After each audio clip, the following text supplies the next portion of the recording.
بسم اللہ الرحمن الرحیم۔ السلام علیکم۔ جنات وغیرہ جو ہوتے ہیں وہ ان ناموں کی ہیبت کی وجہ سے بالکل انسان سے دور ہو جاتے ہیں، فرار ہو جاتے ہیں۔ اگر انسان یہ کہتا ہے کہ میرے پر جادو اتنا سخت ہو چکا ہے کہ جسم بالکل جکڑا گیا ہے، جادو کی وجہ سے، یا جادوگر انسان کے پیچھے ہر درجہ لگ چکا ہے کہ وہ جادو بار بار اس پر لوٹاتا ہے، کرتا ہے، یا بعض اوقات جادو ٹوٹتا نہیں ہے اور وہ جسم کے اندر خون میں اس طرح شامل ہو جاتا ہے کہ انسان کے اعضاء جو ہیں وہ جادو کی شکنجے میں آ جاتے ہیں۔ جناتی چیزیں ہیں جو اتنی سخت ہیں کہ وہ انسان کے جسم میں بیماری بنا رہی ہیں۔ کسی نے ان کو بھیجا، کہتی ہیں کہ ہم نہیں جائیں گی اور ہمیں فلاں نے بھیجا ہے، ہم جسم میں پھنس چکی ہیں۔ اب یہ ایسی کیفیات ہیں چونکہ ان سب کے ساتھ جو اصل ماخذ ہے وہ جنات ہیں۔ جادو کے ساتھ بھی اصل ماخذ جنات ہوتا ہے۔ جادو خود تو کوئی چیز نہیں ہے، لیکن جادو پہ جو عمل درآمد کرتے ہیں وہ شیاطین و جنات ہیں۔ وہ اس پر ایک عمل درآمد کرتے ہیں اور اس پر ایک انسان کے ساتھ مسلط ہو کر نقصان کی کیفیت پیدا کرتے ہیں۔ اب آپ یہ دیکھیے، اللہ تبارک و تعالی نے قرآن حکیم کے اندر جو آیات نازل فرمائی ہیں، ہر آیت کا اپنا نور ہے، اپنی طاقت ہے۔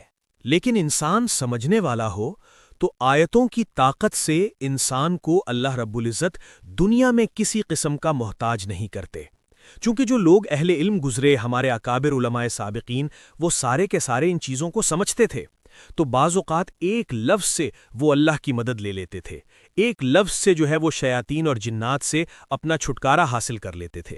اب ہم پورا قرآن پاک بھی پڑھ دیتے ہیں تو ہمیں وہ فائدہ نظر نہیں آتا، تو ہم یہ سمجھتے ہیں اتنے عرصے سے پڑھا ہمیں کوئی فائدہ نہیں ہوا۔ اس میں غلطی کس کی ہے؟ غلطی ہماری ہے کہ ہماری توجہ نہیں ہوتی، ہمیں اس کا پتہ نہیں کہ اس میں ہیبت، طاقت، قدرت کیا ہے۔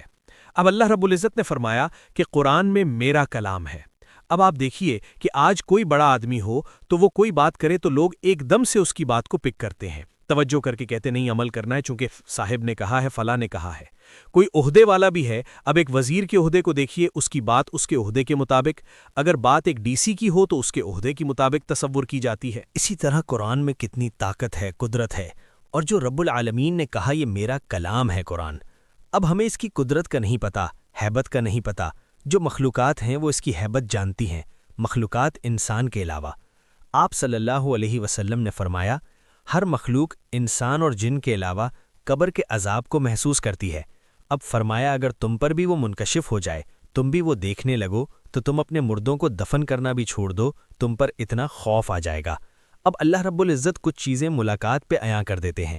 اب یہ جو قدرت ہے قرآن پاک کی آیت کی، ہر آیت کی اپنی تاثیر ہے، لیکن یہ جو آیت میں آپ کو بتا رہا ہوں، سلام علی موسیٰ و ہارون، اب جملے اتنے آسان ہیں، سلام علی موسیٰ و ہارون، کہ آپ ایک دم سے اس کو یاد کر سکتے ہیں، لیکن اس میں طاقت اتنی ہے، جنات ہوں، شیاطین ہوں، بڑے سے بڑا سحر ہو، ساحر ہو، جادوگر ہو، وہ اس کی ہیبت سے کانپ اٹھتا ہے، جنات کانپ اٹھتے ہیں۔ یہ آیت اتنی مختصر ہے، سلام علی موسیٰ و ہارون، کوئی مشکل لفظ نہیں ہے، کتنا آسان ہے، لیکن اب ہم ان کو کہتے ہیں کہ اتنی چھوٹے سے الفاظ، اتنے مختصر الفاظ، اس میں کیا طاقت ہوگی؟ جنات جانتے ہیں، یہ ان سے پوچھیں، یہ شیاطین جانتے ہیں، ساحر جانتے ہیں کہ وہ اس آیت سے ان کی کیا حالت ہوتی ہے۔ کیونکہ حضرت موسیٰ علیہ السلام ایک نبی تھے، رسول بھی تھے، لیکن اس کے علاوہ ایک صفت ان کی تھی کہ وہ حدود اللہ کے مقابلے میں اللہ کے احکامات کے معاملے میں بہت سخت مزاج تھے، سختی تھی ان کے اندر، اور وہ اسی لیے حضرت موسیٰ علیہ السلام جو ہیں انہوں نے کوہ طور پر اللہ سے ملاقاتیں کی، باتیں کی، ساری چیزیں، دریاؤں نے راستہ دیا، دریا کی مخلوق بھی آپ سے محبت کرتی ہے۔ حضرت سلیمان علیہ السلام کے متعلق تو لوگ جانتے ہیں کہ جنات پہ حکومت تھی، ہواؤں پہ حکومت تھی، لیکن حضرت سلیمان علیہ السلام جو تھے وہ حضرت موسیٰ علیہ السلام کے مقام اور مرتبے سے کم تھے۔ حضرت موسیٰ علیہ السلام کو اللہ نے ان سے زیادہ مرتبہ دیا تھا، اور مخلوقات میں ہیبت اس سے بھی زیادہ تھی، کیونکہ جادو کا سب سے زیادہ جو عروج ہوا ہے وہ سامری کے دور میں ہوا، اور حضرت موسیٰ علیہ السلام کی قوم میں ہوا، اور آج بھی یہودی قوم اس کو اپنا ماخذ سمجھتی ہے حضرت موسیٰ علیہ السلام کے نام سے۔ ساحر، جادوگر، شیاطین، ان کے اندر ایک ہلچل پیدا ہو جاتی تھی۔ حضرت موسیٰ علیہ السلام نے کیونکہ سامری کو سزا دی تھی، قرآن کہتا ہے اب آپ نے اسے مارا نہیں تھا، باقی بچھڑے کے پجاری انہوں نے پوجا کی تھی، ان کو قتل کا حکم دیا تھا، اس کو چھوڑ دیا جائے۔ آپ نے اسے چھوڑا کہ وہ کہتا تھا مجھے کوئی ہاتھ نہ لگائے، مجھے کوئی چھوئے نہ، یہاں تک کہ ہوا بھی اس کو چھوتی تھی تو اس کو تکلیف ہوتی تھی، اور وہ اسی حالت میں آخر مر گیا۔ اب جتنے بھی بڑے جادوگر ہیں وہ سامری کو اپنا کیا سمجھتے ہیں؟ مرشد، سامری کو اپنا بڑا سمجھتے ہیں، اور سامری مشہور ہے، قرآن پاک میں بھی اس کا نام ہے۔ اب سامری ہو یا اس کے جتنے بھی بعد میں اس کے ماننے والے جادوگر ہوں، چیلے ہوں، شیطان ہو، چونکہ جادو اور شیطان لازم ملزوم ہے، اس سارے کے سارے حضرت موسیٰ علیہ السلام کا خوف رکھتے ہیں، اور موسیٰ علیہ السلام کے نام سے بھی ان کو ایک دم وہ چیزیں چونکہ انہوں نے پڑھی ہوئی ہیں، ان کے پاس موجود ہیں۔ جیسے عورتیں اپنے بچوں کو ڈراتی تھیں، انگریز عورتیں، کہ رات کو بچے نہیں سوتے تھے، تو ٹیپو سلطان کا کہہ کے ان کو کہتے تھے کہ سو جاؤ ورنہ سلطان ٹیپو آ جائے گا، کیونکہ اتنا اللہ نے روب رکھا تھا۔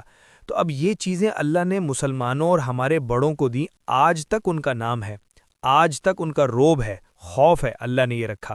حضرت عمر رضی اللہ تعالی عنہ کا روب یہ تھا، شیطان اس راستے میں نہیں آتا تھا جہاں سے آپ گزرتے۔ حضور نے فرمایا جس راستے پر عمر چلتا ہے، جس جگہ حضرت عمر رضی اللہ تعالی عنہ کا نام لیا جائے گا، شیطان بھاگ جائے گا۔ حضرت عمر رضی اللہ عنہ کے نام میں اتنی تاثیر ہے تو حضرت موسیٰ علیہ السلام کے نام میں کتنی تاثیر ہوگی، آپ خود سوچئے۔ جو پیغمبر ہیں، رسول ہے، صاحب کتاب ہے، پھر جادوگروں کے سب سے بڑے مشہد کو انہوں نے سزا دی اور اس کو نشان عبرت بنایا۔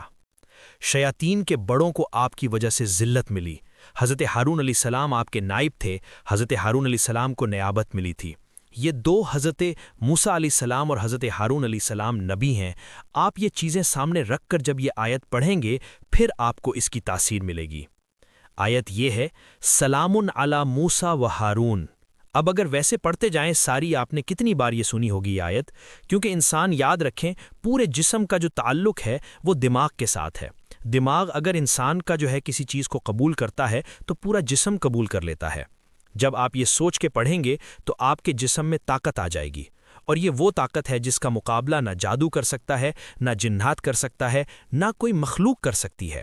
آپ جانوروں کے سامنے بھی کہیں ایسی جگہ پر ہیں، وہاں بھی یہ پڑھیں۔ آپ اس کو 70 بار پڑھ کے پانی پر پھر روز پیتے رہیں، آپ دیکھیے گا آہستہ آہستہ جن ہے، جادو ہے، کوئی بھی اثر ہے، جسم کے اندر بیماری بن گئی ہے، وہ گھلتی جائے گی، پگھلتی جائے گی، وہ پانی کی شکل میں نکلتی جائے گی جسم سے، اسی شکل میں نکلے گی یہاں تک کہ آپ اپنے آپ کو چند دن میں بہترین محسوس کر لیں گے۔ آپ سمجھتے ہیں کوئی مجھ پہ جادو کرے گا، میں اس کے گھر جاؤں گا، کوئی کھانا لائے گا، جادو کرے گا، وہاں جا کر ہی عمل کر کے دیکھیں۔ آپ اس کو پڑھ کے خود پر پھونک لیں، اس کے گھر جاتے ہوئے پڑھتے جائیں، کسی بندے پہ شک ہے وہاں پڑھتے جائیں۔ سورہ صفات کے اندر ہے یہ آیت، آپ یہ پڑھیں اور دیکھیں اس کے کمالات، کرشمات۔ جنات کی جس پہ حاضری ہو اس کے عجیب کیفیات ہونا شروع ہو جائے گی، کیونکہ اللہ نے اس کے اندر تاثیر ایسی رکھی ہے، اور انشاءاللہ یہ مختصر کلمات ہیں، آپ مرد عورتیں جتنی بھی اس کو اپنائیں گے آپ کو خود انشاءاللہ اس کا فیض ملے گا، اور اس کا صلہ اللہ رب العزت عطا فرمائے گا، اور اس کی برکت سے بیماریاں، یہ جادو، یہ جسم سے بیماری کی شکل میں جو جنات مسلط ہو چکے ہیں یہ نکل جائیں گے، وہ چھوڑ دیں گے، جسم میں بڑی سے بڑی بیماریاں بھی انشاءاللہ ختم ہوں گی۔ اس کو کم از کم 21 دن پئیں، لگاتار 21 دن، اور کسی بھی وقت پڑھ لیں، اول و آخر درود شریف پڑھیں، پھر اس کی تاثیر مضبوط ہوگی انشاءاللہ۔ اگر عمل پسند آیا تو ویڈیو کو ضرور لائک کریں اور چینل کو سبسکرائب کریں۔ شکریہ۔